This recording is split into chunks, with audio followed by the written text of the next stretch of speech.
Bismillahirrahmanirrahim. Sa lahat ng nakikinig at nanonood at sa lahat ng mga media na lumalabas ng katotohanan, serbisyo para sa bayan, para sa mamamayan, particularly dito sa Barm Region, pasalamat sa inyong lahat.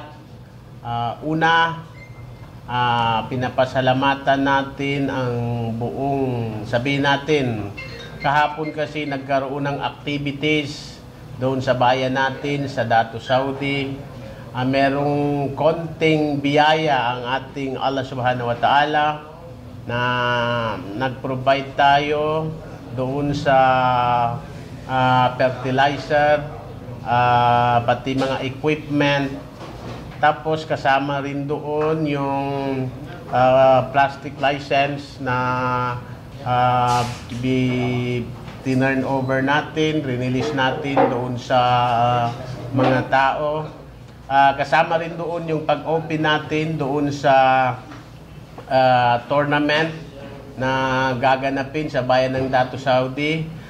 For the information of everybody, isa lang man po yung hangarin natin sa bayan na yan. Magkaroon tayo ng mabuting kabuhayan, mapalakas natin yung agama, ang ibig sabihin sa atin agama, pagkakaisa ng taong bayan, magkaroon ng lasting peace sa bayan na yan. Kasi sa tagal ng panahon, dumadanas yung bayan na yan sa mga kaguluhan. Ako po ay nananawagan sa pagkakaisa ng taong bayan, hindi lamang sa Datu Saudi, kundi sa buong Barm Region, nasasakupan ng Barm Region. Panahon na po para tanawin natin yung bagong liwanag, bagong bukas. Sa aking mga katunggali sa politika, wag natin dibdibin, wag natin daanin sa away, magmahalan tayo. Dahil pagkatapos naman yung eleksyon, tapos na ito eh. Hayaan natin yung taong bayan na mamili kung sinong nararapat. Bigyan natin sila ng kalayaan kasi masarap manalo pag ihalal ka ng taong bayan. Ang hindi masarap manalo pag dayain mo yung taong bayan. Kaya mapiling sa lahat, particularly sa mamamayan ng Datu Saudi, na kumbaga palaliman nyo yung decision kung sinong nararapat sa bayan na yan, dahil kayo mismo alam nyo kung sino yung nararapat sa bayan, kung paano kaganda at paano unlad yung isang bayan. MP, ano yung nag-udyok sa inyo para po from member of the parliament ay bumabalik kayo sa Datu Saudi? Actually, sa bayan na yan, kumbaga, dyan na ko sinilang, kinagisnaan ko, kanununuan ko dyan na. Sa bayan na yan, una, SK chairman ako dyan. Tapos, na-appoint ako na municipal councilor. Then, naging 3 terms elected municipal councilor ako. Elected vice mayor ako. Naging assemblyman ako. At now, member of parliament. Inudyok ako ng taong bayan na bumalik dyan. Siguro, ando na yung tiwala sa atin at malapit na ako umabot ng 50 taon, ay kumbaga yung tiwala, damang-dama ko na yung umiinggan nyo sa akin, bata, matanda na, MP, wag mo kaming iwanan sa Datu Saudi. Ibangon mo kami sa Datu Saudi. Ako, ito personally sa akin, kampante na ako sa parliament kasi marami akong natutulungan. Pero nung maraming lumapit sa akin para sabihin, yung iba, umiiyak, MP, isave mo ang Datu Saudi.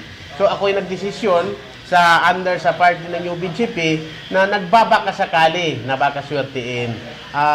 Nangangako na hindi napapako dahil pinapasalamat ko sa akin sa bawat posisyon na dumadaan sa akin ay maganda pumasok, maganda rin lumabas at kapaki-pakinabang sa marami.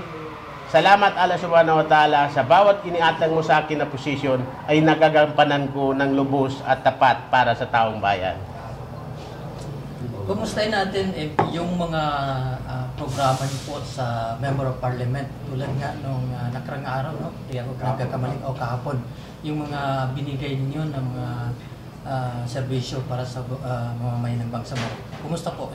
Actually, simula nung naupo tayo sa Parliament, meron tayong 4 na ospital na pinunduhan under sa MOP natin, MOH, ay isa sa bayan ko sa Barangay Kitango, sa Maguindanao Hospital sa Maguindanao del Sur, sa Regional Hospital sa Cotabato City, at sa Bangsamoro Hospital.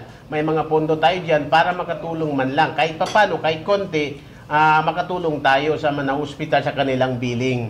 In fact, doon naman sa mga solar system, marami na tayong nalagyan. Kung mapadaan kayo dito, kasi wala akong pinipiling nilalagyan, hindi lang sa bayan ko. Kung dadaan kayo ng Poblacion 9, sa Biniruan, dati napakadilim dyan, ngayon parang umaga. Napakaganda nung light natin dyan. Tapos sa ibang bayan pa, marami na tayong nalagyan ng solar light. Namigay rin tayo ng farm machinery, yung kuliglig, na pwede sa apar, pwede sa palay, pwede sa mais, at mga traktor, at marami pang iba na programa.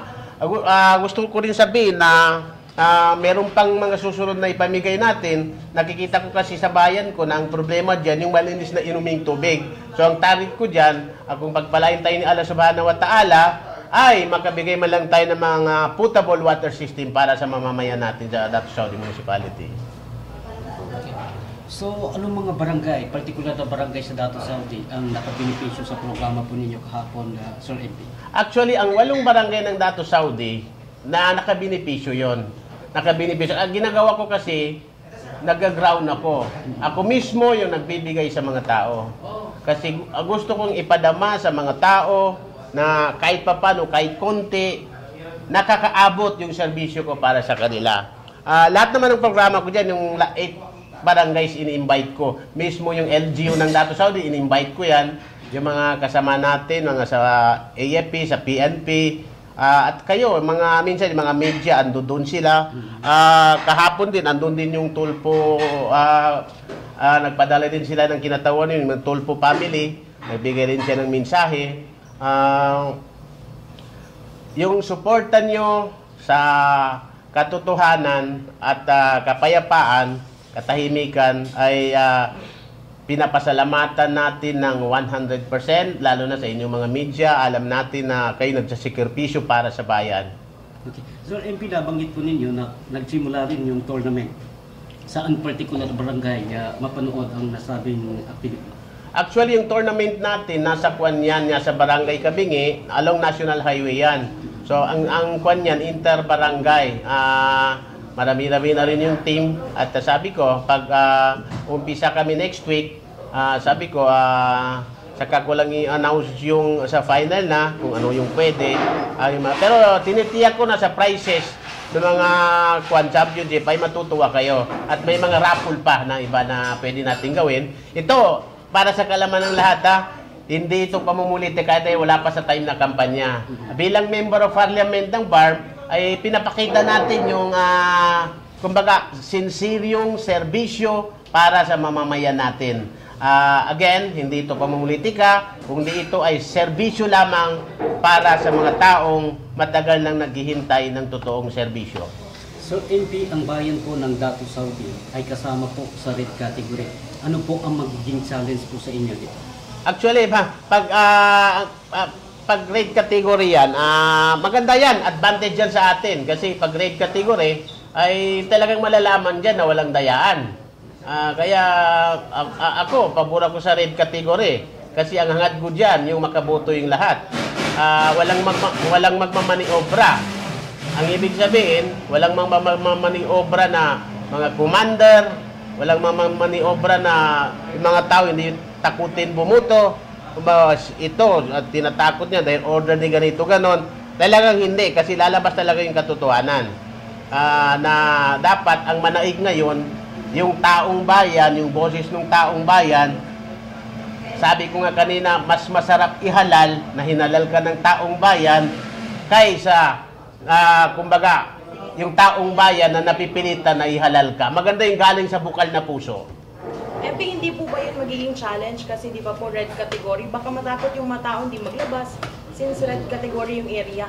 Actually, kaya nga, tayo rin ay umaapila na, kumbaga, kontrolado naman ng ating AFP at ating kapulisan, andyan sila. At siyempre, kayo yung mga media at iba pang mga media sa national ay mag-invite tayo na tututok sa election na yan.